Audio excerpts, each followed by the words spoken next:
The elevator doors slid open just as Chen dropped the stack of pizza boxes, pepperoni and cheese splattering across the pristine marble floor of the 32nd floor executive suite. And the man standing in the doorway looked at her with such relief that she knew she was in trouble. "Thank God you're finally here," he said, running a hand through dark hair that looked like it hadn't been combed in days.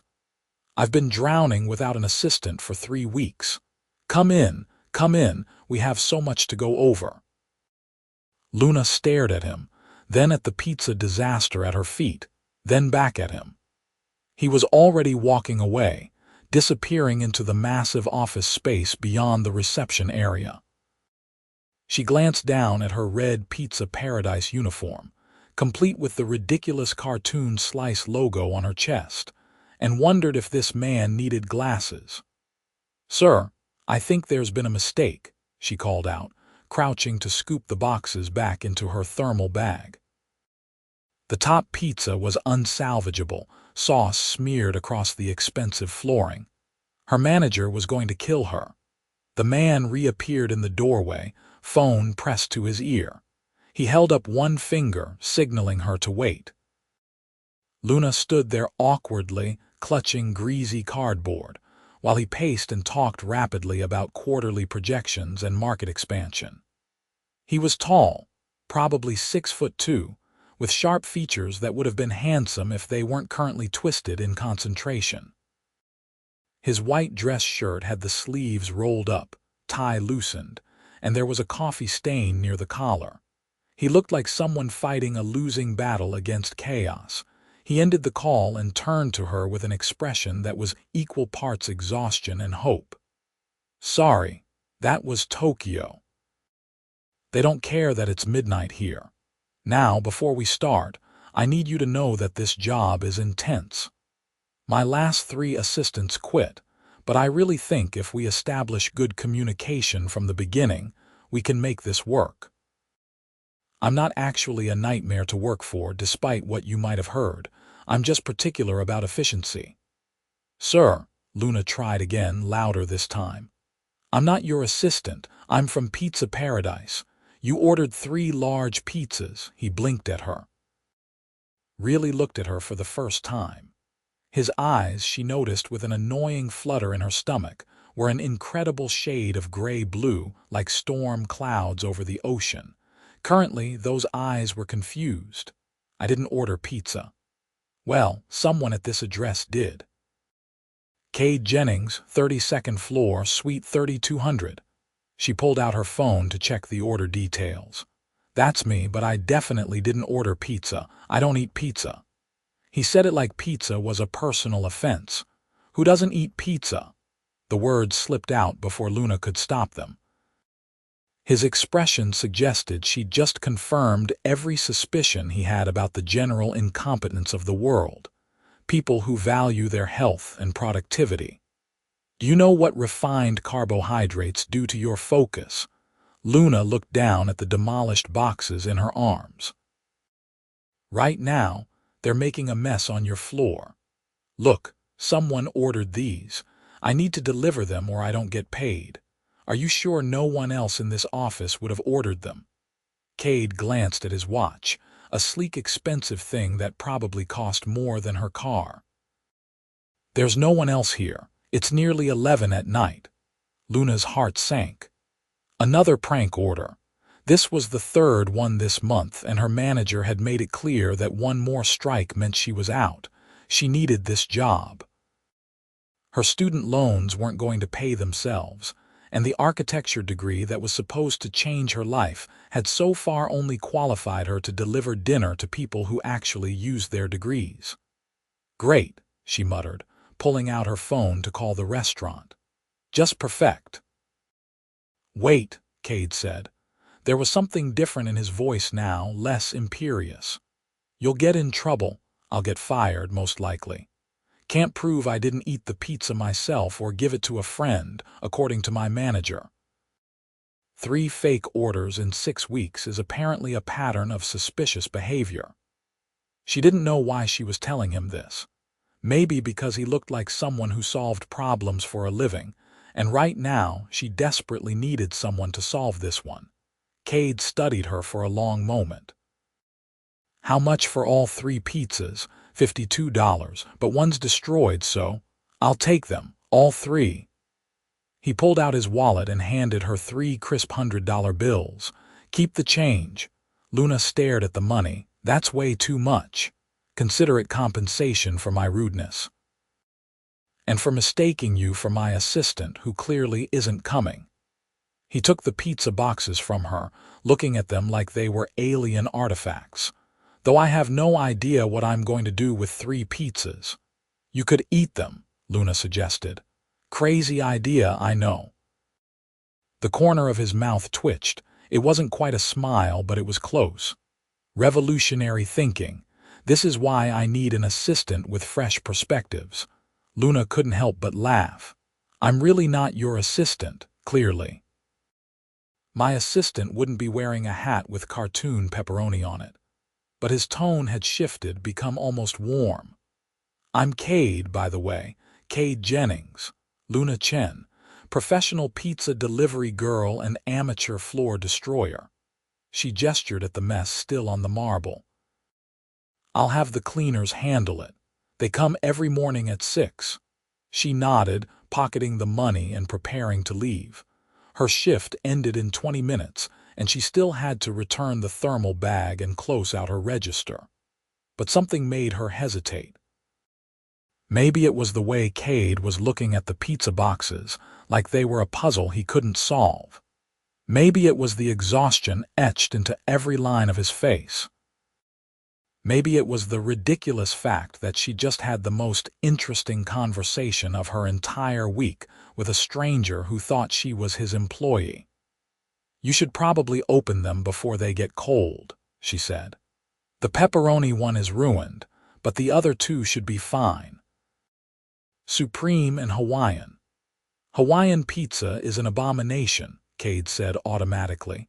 "Wow, you have strong opinions about food you don't eat." "I have strong opinions about everything. It's both my greatest strength and my most significant flaw, according to my sister."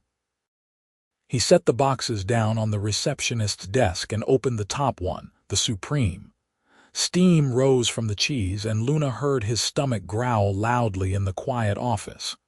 "When did you last eat?" she asked before she could think better of it. Kade frowned, considering. "Breakfast, I think." "Yesterday breakfast. That's over 30 hours ago." "Is it?" He checked his watch again, seeming genuinely surprised. "I had meetings all day, then calls with the London office, then Tokyo. We're expanding into 3 new markets this quarter, and the logistics are—" He trailed off, shaking his head. "Sorry, you don't need to hear about this." But Luna found that she kind of wanted to hear about it. There was something compelling about his intensity, the way he talked about business expansion like it was a military campaign. "What do you do exactly?" "Besides not eat and confuse delivery people with employees. I run a cosmetics company, Jennings Beauty. We develop and manufacture high-end skincare products, mostly targeted at the luxury market. My mother started it 20 years ago, and I took over as CEO 3 years ago when she retired." He said it matter-of-factly, but Luna's mind was spinning. Jennings Beauty. She'd used their products. Well, the one time she'd splurged on the rose serum that her roommate swore changed her life. It had cost $90 for 1 ounce, and Luna had rationed it like liquid gold. This exhausted, rumpled man in front of her ran that company. "You're kidding." "About what?" "That's a massive company. I've seen your products in Sephora, Nordstrom, everywhere." For the first time, Kade smiled. Actually smiled, and it transformed his entire face. He went from handsome but stern to absolutely devastating. Luna felt her breath catch. "We've worked hard to build the brand. My mother had the vision, and I've just been trying not to mess it up." "Sounds like you're doing more than that if you're expanding into 3 new markets." "Try telling my board that. Half of them think I'm too young and reckless. The other half think I'm too cautious and boring. Can't win." He picked up a slice of pizza, stared at it for a moment like it might bite him, then took a tentative bite. His eyes widened. "Oh," Luna grinned. "Good. This is." He took another bite, larger this time. "This is actually incredible." "How is this incredible?" "It's just bread and cheese and sauce. And the magic of people who actually know how to cook. Unlike some people who apparently survive on air and ambition." Kade laughed, a real laugh that sounded rusty from disuse. "Fair point. Want a slice? I definitely can't eat all of this. She should leave." She should absolutely leave, return to the restaurant, clock out, go home to her tiny apartment and her mountain of student debt and her dwindling belief that life was going to get better. But instead, she found herself saying, "Sure, why not?" They ended up in his office, which was somehow even more impressive than the reception area. Floor-to-ceiling windows overlooked the city, lights spreading out like a blanket of stars. His desk was massive, dark wood covered in neat stacks of papers and 3 different computer monitors.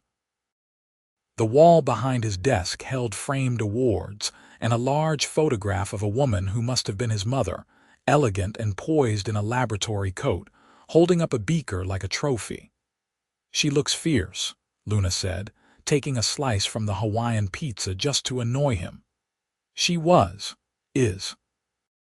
She's retired but still calls me every other day to tell me everything I'm doing wrong." His voice was full of affection, though. "She built this company from nothing.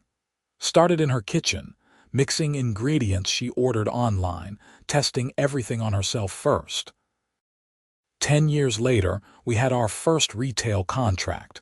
Now we're in 38 countries. That's amazing." Luna meant it. She dreamed of building something herself once, designing buildings that would change skylines and inspire people. Instead, she was delivering pizza and trying to figure out where her life had gone wrong. "What about you?" Kade asked, settling into his desk chair and gesturing for her to take the seat across from him. "What's your story?" Luna Chen, who delivers pizza and has surprisingly strong opinions about carbohydrates. "Not much to tell. 25 years old, architecture degree gathering dust, crushing debt, and a job that pays rent but not much else. Living the dream." She tried to keep her tone light, but some bitterness crept in anyway. "Architecture. That's impressive. Why aren't you designing buildings?" Luna took a bite of pizza to buy herself time.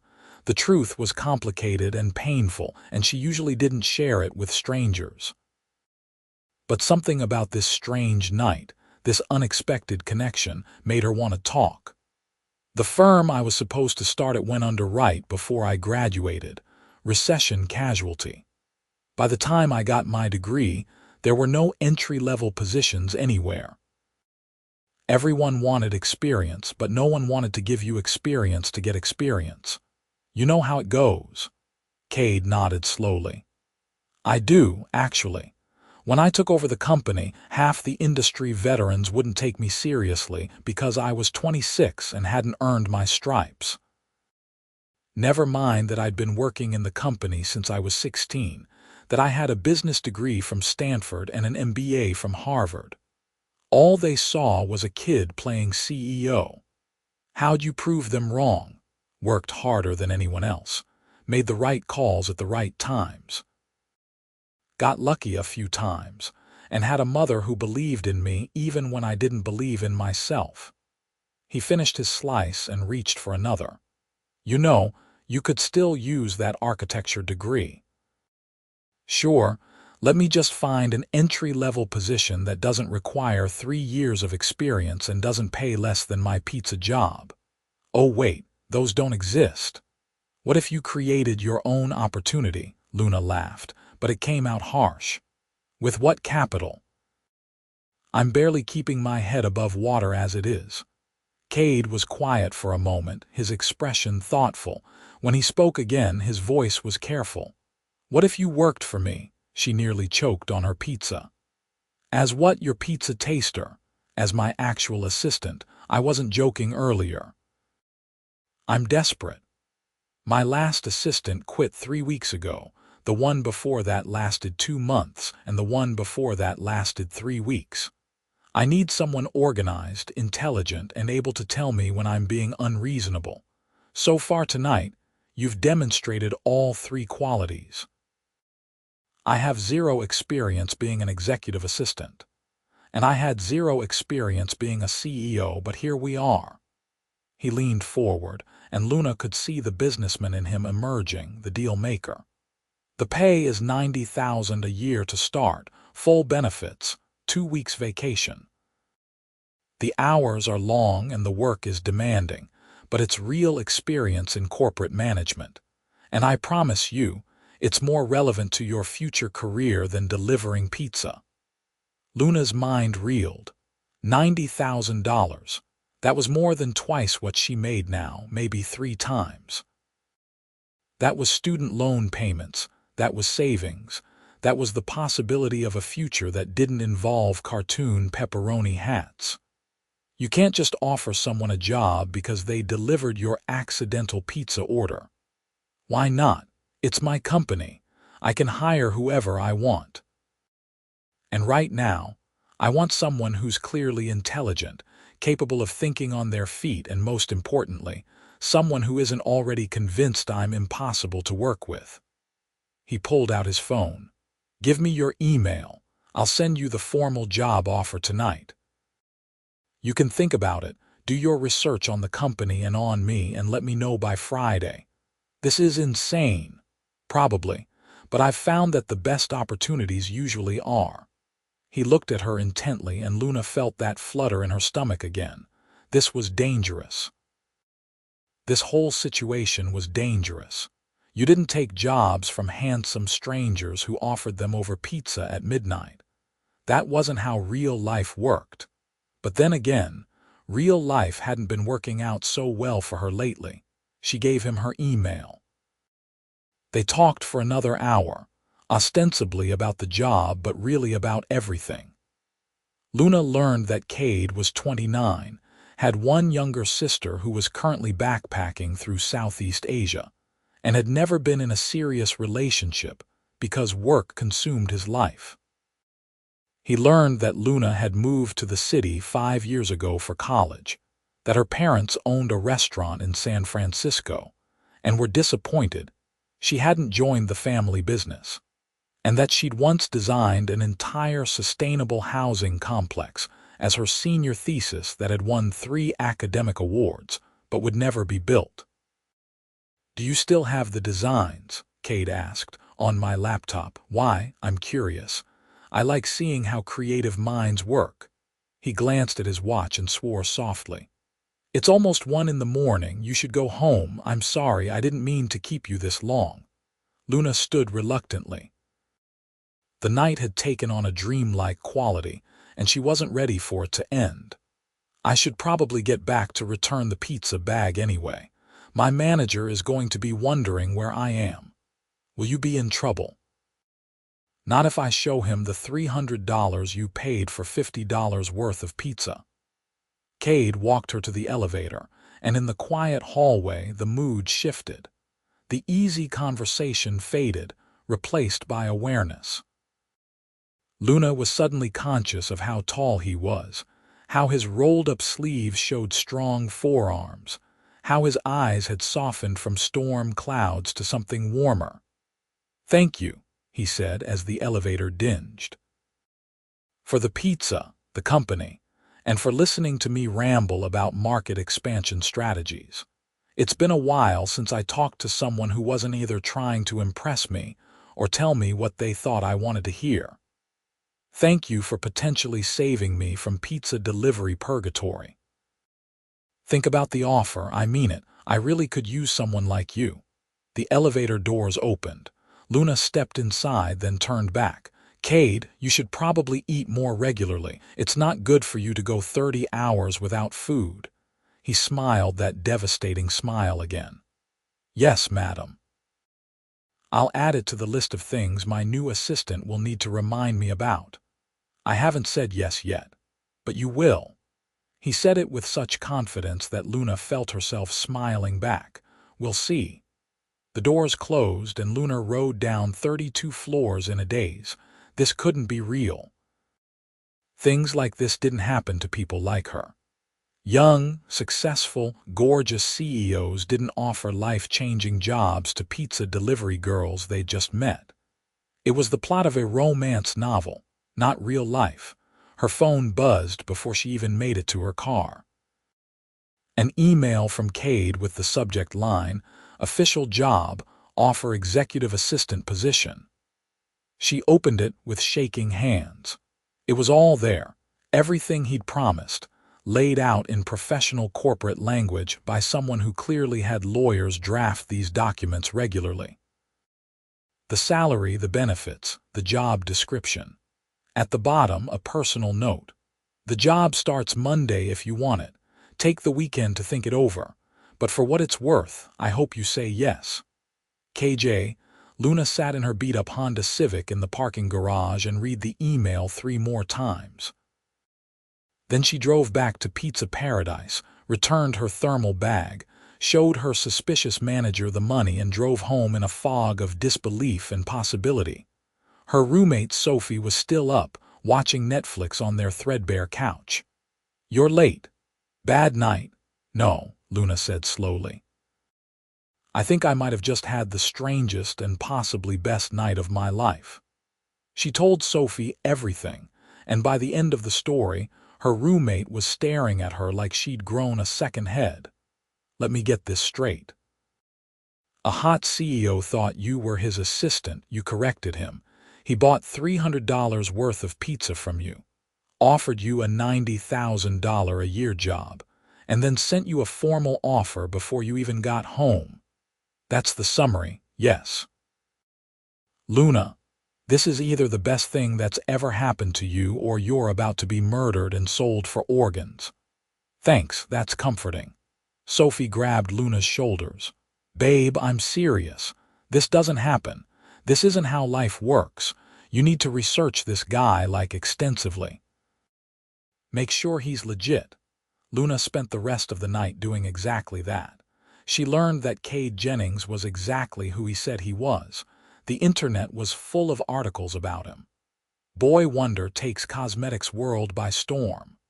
Jennings Beauty posts record profits under new leadership. The man behind the magic. How Kade Jennings is revolutionizing skincare. There were photos of him at industry events, always in perfectly tailored suits, always with that serious expression she'd seen tonight. Business magazines loved him. Industry blogs dissected his every move. And yes, some lifestyle websites had named him one of the most eligible bachelors in the city, which made Luna's stomach do complicated things. There were also articles about his assistants. Jennings Beauty CEO can't keep an assistant. What's really happening at Jennings Beauty? One gossip blog speculated that Kade was impossible to work for, a perfectionist tyrant who demanded the impossible. Another suggested that the assistants were leaving for better opportunities, poached by competitors who wanted insider information. Luna read it all, trying to reconcile the man in the articles with the man who'd eaten pizza with her at midnight and talked about his mother with such obvious love. The truth was probably somewhere in between. He was demanding, clearly.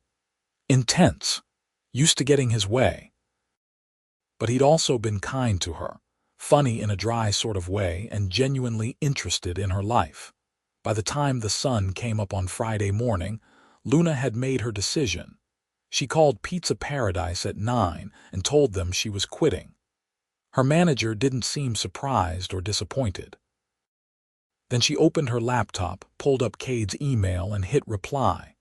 "Dear Mr. Jennings, I accept your offer. When should I start? Best regards, Luna Chen." His response came back in less than 5 minutes. "Luna, excellent news. Come to the office Monday at 8. Dress is business casual. Looking forward to working with you. And please, call me Kade. The Mr. Jennings thing makes me feel ancient." KJ Luna stared at her screen, heart pounding. She just quit her job and accepted a position she was completely unqualified for, working for a man she'd known for less than 12 hours. Sophie was right. This wasn't how life worked, but maybe, just maybe, it was how her life was supposed to work. The weekend passed in a blur of anxiety and excitement.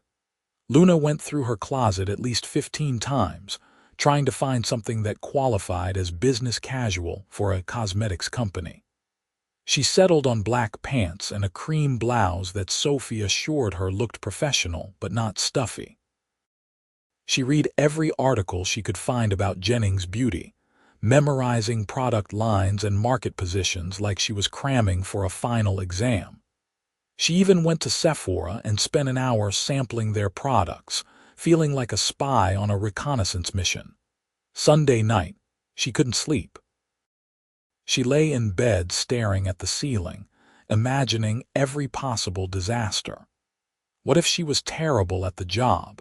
What if Kade realized he'd made a huge mistake? What if the other employees resented her for getting hired through such an unconventional route?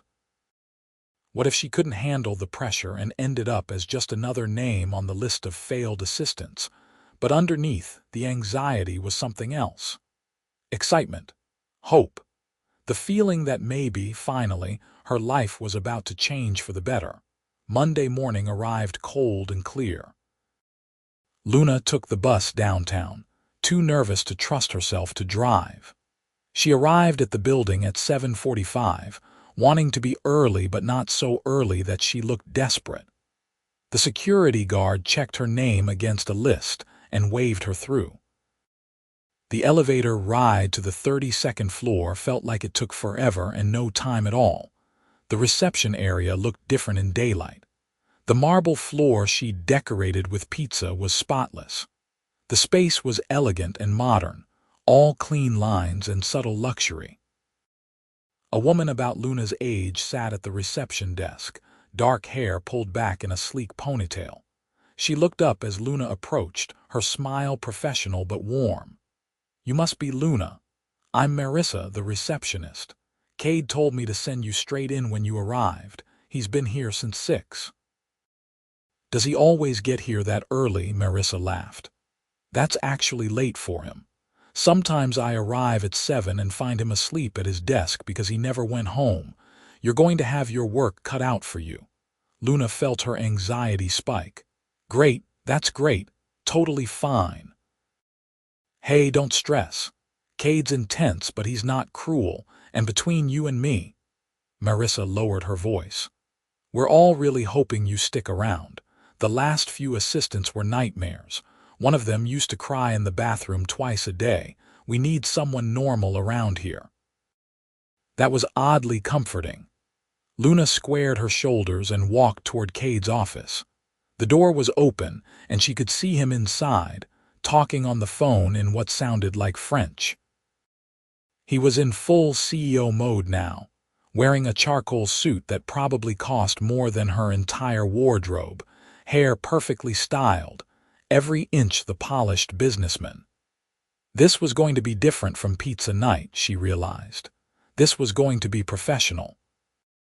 He saw her and waved her in, still talking. Luna hovered awkwardly near the door until he ended the call. "Luna, good morning." He came around the desk and shook her hand, formal now, but his eyes were warm and she saw a flash of the man from Friday night. "Welcome to organized chaos." "Ready to jump in. Ready as I'll ever be." "Honest answer, I like it." He gestured to a smaller desk set up in the corner of his office, equipped with a computer and phone. "You'll work in here for now. Usually assistants have their own office, but I've found that doesn't work well. Too much gets lost in communication." "Is this okay?" "It's perfect." The first week was brutal. Luna had underestimated exactly how demanding the job would be. Kade was a whirlwind of meetings, calls, decisions, and plans. He needed her to take notes, schedule appointments, coordinate with department heads, review contracts, book travel, order supplies, research competitors. and about 50 other things she'd never done before. She worked 12-hour days and went home with her brain feeling like scrambled eggs. But she also learned more in that week than she had in the entire previous year. Kade was a natural teacher, explaining things as they went, never making her feel stupid for asking questions. When she made mistakes, and she made several, he helped her fix them without drama or blame. And slowly, she started to understand the rhythm of his work, the way his mind moved from problem to solution with lightning speed. On Friday afternoon of her first week, Kade called her into his office. Luna's heart sank. This was it. He was going to tell her it wasn't working out, that she should have stuck with pizza delivery. Instead, he said, "You've done excellent work this week. I know it's been a lot, and you've handled it better than I had any right to expect." Luna felt relief flood through her. "Thank you. I'm still learning, but I'm trying. It shows. I wanted to tell you that because I don't say it enough. My last assistants told me I was terrible at positive feedback, that I only pointed out problems and never successes. So I'm working on that." He looked almost embarrassed. "How are you finding everything?" "Honestly, overwhelming but exciting. I feel like I'm drinking from a fire hose, but in a good way," Kade smiled. "That's exactly how I felt when I started as CEO. It gets easier, I promise. And Luna, thank you for taking a chance on this. On me." Their eyes met, and Luna felt that flutter again, stronger this time. This was dangerous territory. He was her boss. This was her dream job. She couldn't mess it up by developing feelings for him. But there was something about the way he looked at her, like she was more than just an employee, that made her heart race. "I should finish those reports for the Tokyo office," she said, breaking the moment. "Right. Yes, reports." He seemed to shake himself. "Let me know if you need help." The weeks blended together. Luna fell into the rhythm of the job, anticipating Kade's needs before he voiced them, streamlining processes, making his chaotic schedule manageable. She started arriving at 6:30 to get ahead of the day, and she often didn't leave until 8 or 9 at night. It was exhausting and exhilarating in equal measure. She also got to know Kade beyond the CEO facade. She learned that he was deeply loyal to his team, that he remembered every employee's name and asked about their families. She learned that he had a wicked sense of humor that only came out when he was tired or stressed. She learned that he carried enormous pressure on his shoulders, trying to honor his mother's legacy while also making the company his own. And she learned that, despite what the articles said, he was nowhere near impossible to work for. He just cared deeply about his work and expected others to care too. The attraction between them grew impossible to ignore, though both of them danced around it carefully. There were moments when their hands would brush exchanging papers, when their eyes would meet across the office and hold a beat too long, when the air would feel charged with something unspoken. Luna told herself it was just proximity, just the intensity of working together. But late at night, alone in her apartment, she admitted the truth. She was falling for her boss. The situation came to a head 2 months into her employment. Kade had to travel to Paris for a major industry conference, and Luna was scheduled to go with him to coordinate meetings and manage his schedule on the ground. It was her first business trip with the company, and Sophie had been unbearable about it. Paris. "You're going to Paris with your gorgeous billionaire boss. This is a romance novel come to life. He's not a billionaire, he's a multi-millionaire, and it's work, just work." "Right. And I'm the Queen of England. Luna, you talk about him constantly. Your face lights up when you mention him. You're completely gone for this guy. Even if that were true, which I'm not confirming, he's my boss, nothing can happen." Sophie had given her a look that said she was an idiot. Sometimes the best things happen when we stop overthinking and let ourselves feel. Now, sitting in business class next to Kade on the overnight flight to Paris, Luna couldn't stop thinking about Sophie's words. Kade had his laptop out, reviewing presentation notes, but he kept glancing at her. "You should try to sleep," he said. "Tomorrow's going to be long. I'm too excited." "I've never been to Europe before," his expression softened. "Really? Well, then we need to make sure you actually see some of Paris while we're there. It's too beautiful to miss. I'm there to work. You're there to assist me, and I say that includes at least one actual tourist experience." "How do you feel about the Eiffel Tower?" Luna felt her heart squeeze. "I'd love that."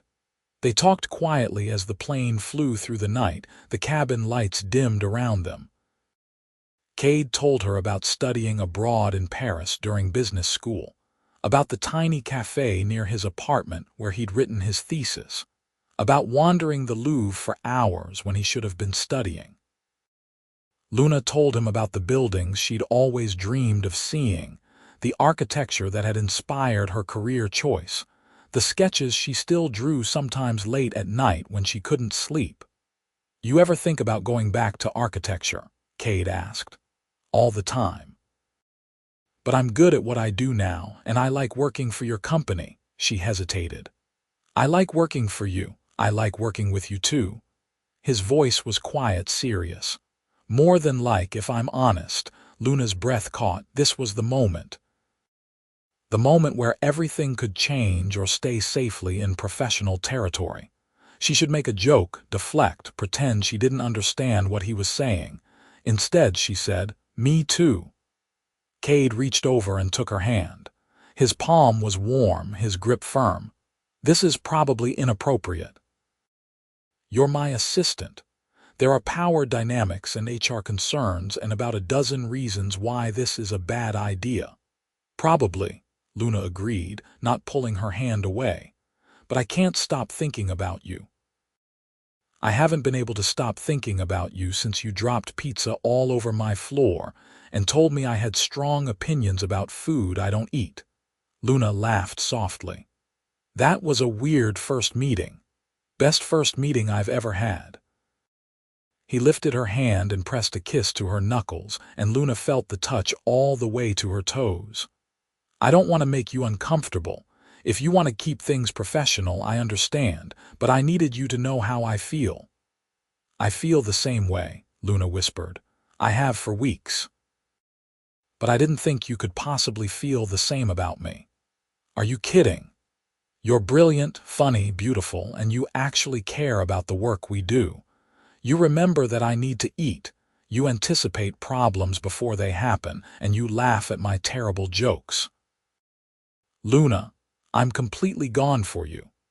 They sat there holding hands across the business class armrest as the plane flew through the night sky. It wasn't a grand romantic gesture, but it felt momentous anyway. It felt like the beginning of something real. Paris was magic. The conference was intense. 3 days of presentations, networking events, and high-stakes meetings with potential international partners. But between the professional obligations, Kade made good on his promise. He took Luna to the Eiffel Tower at sunset, and they stood together looking out over the city as the lights began to come on. He took her to that cafe from his student days, where they ate croissants and drank coffee that was somehow better than any coffee had a right to be. He walked with her through the Louvre, and she explained the architectural significance of various wings while he listened with genuine interest. And on their last night in Paris, after a successful dinner with the European division heads, Kade kissed her. They were walking along the Seine, the river reflecting the city lights, and Luna was talking about how much she'd loved the trip when Kade stopped walking. He turned to her, cupped her face in his hands, and kissed her like he'd been waiting his whole life to do it. Luna had been kissed before, but never like this. Never with such tenderness and intensity combined. Never with the feeling that the entire world had narrowed down to just this moment, just the two of them. She kissed him back, her hands fisting in his coat, and felt something inside her click into place. This was right. This was where she was supposed to be. When they finally broke apart, Kade rested his forehead against hers. "I've been wanting to do that since the pizza incident." "That's a long time to wait." "Some things are worth waiting for." He kissed her again, softer this time. "Luna, I know this is complicated. I know there are professional considerations, but I need you to know that this isn't casual for me. I don't do casual. If we're going to do this, I'm all in." "I'm all in too," Luna said, and meant it with every fiber of her being. They flew back to reality the next day, back to the office and the work and the complexity of dating your boss. Kade immediately went to HR to disclose their relationship and discuss any necessary policy adjustments. It turned out that while relationships between supervisors and employees weren't encouraged, they weren't forbidden either, as long as they were properly documented and handled professionally. "We'll need to establish clear boundaries," Kade told Luna in his office the day after they returned. They'd agreed to keep things professional at work, to not let their relationship interfere with their jobs. "I don't want anyone to think I'm giving you preferential treatment or that your position is based on anything other than your merit." "Agreed. At work, I'm your assistant. Outside of work, I'm your girlfriend." The word felt strange and wonderful on her tongue. Kade grinned. "I really like the sound of that. It wasn't always easy. The lines between professional and personal blurred sometimes, especially when they worked such long hours." There were moments when Luna wanted to kiss him, but couldn't because they were in the middle of the office. There were times when colleagues gave them speculative looks, clearly wondering about the nature of their relationship. And there were challenges that came with dating someone so visible, so successful, so constantly in demand. But there were also beautiful moments. Kade took her to dinner at restaurants she'd never dreamed of affording. She made him take actual vacations, full weekends where he wasn't allowed to check his email. He encouraged her to start drawing again, to dust off those architecture dreams. She taught him to relax, to find joy in simple things, to eat pizza without guilt. 4 months into their relationship, Kade's mother came to town. Luna was terrified. Kade Jennings was a legend in the cosmetics industry, a self-made success story, and Luna was about to meet her as both an employee and her son's girlfriend. They met for lunch at an upscale French restaurant, and Margaret turned out to be warm and sharp-eyed, with the same intensity as her son but tempered with years of wisdom. "So you're the woman who finally got my son to take a day off," Margaret said, shaking Luna's hand. "I've been trying to get him to slow down for 3 years. He's very dedicated to the company," Luna said carefully. "He's a workaholic who doesn't know how to have a life, always has been." But Margaret's tone was affectionate. She turned to Kade. "I like her already. She hasn't run screaming, which means she's either very brave or slightly crazy." "Both," Kade said, squeezing Luna's hand under the table. "It's one of her best qualities." Lunch was surprisingly easy. Margaret asked Luna about her background, her architecture degree, her thoughts on the company. She was clearly assessing whether Luna was genuine or just interested in Kade's money and status. By the end of the meal, Luna felt like she'd passed some kind of test. "He's happy," Margaret said to Luna while Kade was paying the bill. "I haven't seen him this happy in years." "Whatever you're doing, keep doing it." "I love him," Luna said simply, and realized it was true. Somewhere between pizza deliveries in Paris, between late-night work sessions and quiet Sunday mornings, she'd fallen completely in love with Kade Jennings. Good. "He loves you too, even if he's too scared to say it yet. My son is brilliant with business but terrible with emotions. Give him time." But Luna didn't have to give him much time. That night, in her apartment with takeout Chinese food spread across her coffee table, Kade said it first. "I love you." Luna looked up from her lo mein, chopsticks frozen halfway to her mouth. "What?" "I love you," Kade repeated. He set down his own food and took her hands. "I'm in love with you. I have been for months. I was just too scared to say it because I didn't want to pressure you or make things weird at work or risk scaring you off. But my mother told me I was being an idiot, and she's usually right about these things.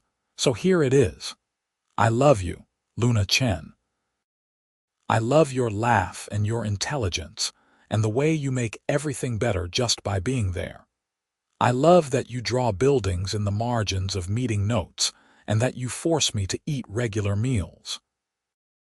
I love that you're not intimidated by my life or my work, but you're also not trying to change me. I love you, and I need you to know that." Luna felt tears streaming down her face. Happy tears, overwhelmed tears. "I love you too, so much. I didn't know it was possible to love someone this much." Kade pulled her into his arms, and they stayed like that for a long time, holding each other while the Chinese food got cold.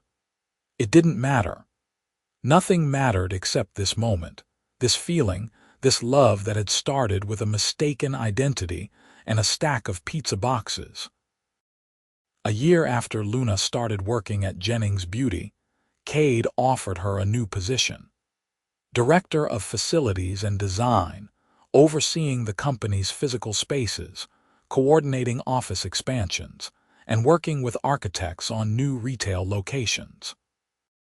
It was a chance to use her architecture background to build something real while still being part of the company she'd grown to love. "Are you sure?" Luna asked. "People are going to say you're giving me special treatment because we're together." "Let them talk. You've earned this. You've been quietly redesigning our office layouts for months, and every change you've suggested has improved efficiency and employee satisfaction. The retail team specifically requested you for the new flagship store project. This has nothing to do with our relationship and everything to do with your talent." Luna took the job. It was challenging and rewarding, a perfect blend of creativity and business strategy. She hired a new assistant for Kade, a cheerful woman named Diane who had 15 years of experience and didn't bat an eye at his demanding schedule. And Luna threw herself into her new role, designing spaces that were functional and beautiful, that made people want to work there and shop there. She and Kade moved in together after 18 months of dating, choosing an apartment with huge windows and enough space for Luna to have a proper drafting table. They adopted a cat that Kade pretended to merely tolerate but absolutely adored. They built a life together, one that balanced work and love, ambition and joy. 2 years after the pizza incident, Kade proposed. He did it at the office after everyone else had gone home, in the same spot where Luna had first dropped those pizza boxes. He'd somehow gotten Pizza Paradise to deliver 3 large pizzas, the exact order from that night, and he knelt on the marble floor with a ring box in his hand. 2 years ago, you walked into my life carrying pizza and changed everything. You made me laugh, made me think, made me want to be better. You showed me that there's more to life than quarterly reports and market expansion. You're my partner, my best friend, the love of my life. Luna Chen, will you marry me?" Luna looked at this man she loved, this brilliant, intense, wonderful man who had seen something in a pizza delivery girl that no one else had, and she said yes through happy tears. They got married 6 months later in a small ceremony with close friends and family. Margaret cried. Sophie was maid of honor and made a speech about fairy tales coming true. Luna wore a dress she actually liked, and Kade couldn't stop staring at her like she was the most beautiful thing he'd ever seen. For their honeymoon, they went back to Paris. They walked along the Seine again, visited that cafe again, and stood at the top of the Eiffel Tower holding hands. and Kade told her he had a gift for her. "I've been working with a developer friend of mine," he said. "There's a project starting in the spring, a sustainable housing complex for young professionals. They need a lead architect, someone creative and passionate who understands what it's like to struggle, who designs with empathy. I recommended you." Luna stared at him. "Kade, that's too much. I can't accept that." "You're not accepting anything. You have to interview like everyone else, submit a portfolio, prove you're the best candidate. But I wanted to make sure you had the chance. That senior thesis you did, the sustainable housing design. This is your opportunity to actually build it, Luna, to make it real." She got the job. Not because she was married to Kade Jennings, but because her designs were innovative and thoughtful, because she understood the market, because she was the best person for the project. And 18 months later, she stood in the completed building, looking at something she'd created, something that would house people and improve lives, and felt everything come full circle. She'd walked into that office building 3 years ago with pizza boxes and low expectations. She'd left with a career, a purpose, and the love of her life. And none of it was what she'd planned, but all of it was exactly right. 5 years after the pizza incident, Luna and Kade had their first child, a daughter they named Iris Margaret Jennings.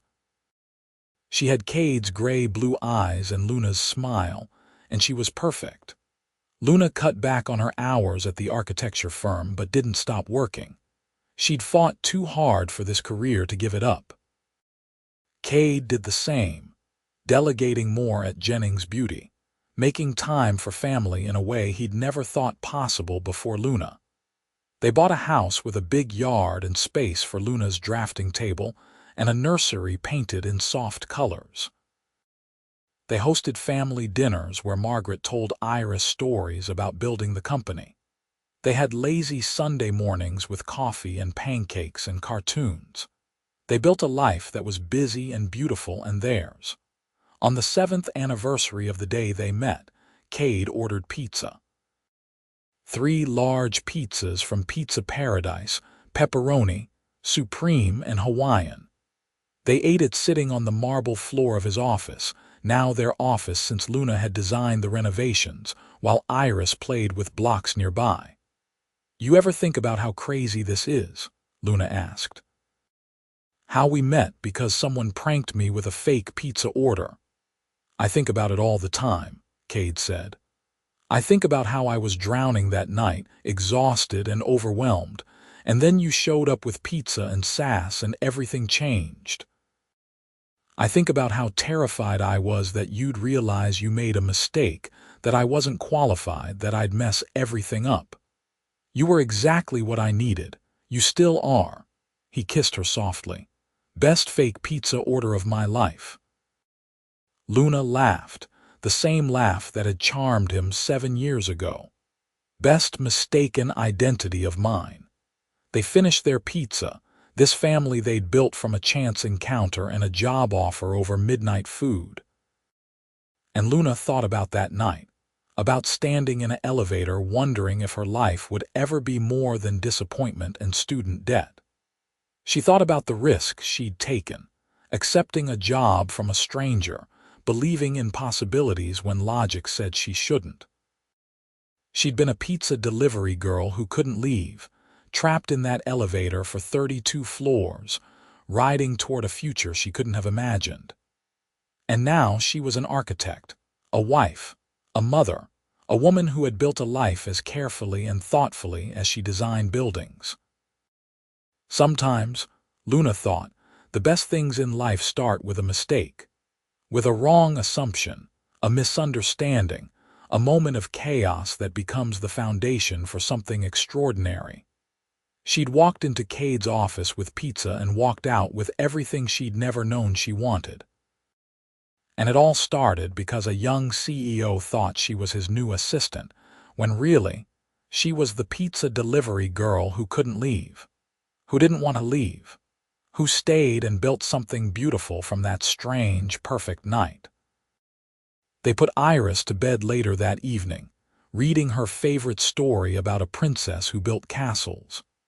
And then Luna and Kade sat on their couch, his arm around her shoulders, her head on his chest, and watched the city lights through their window.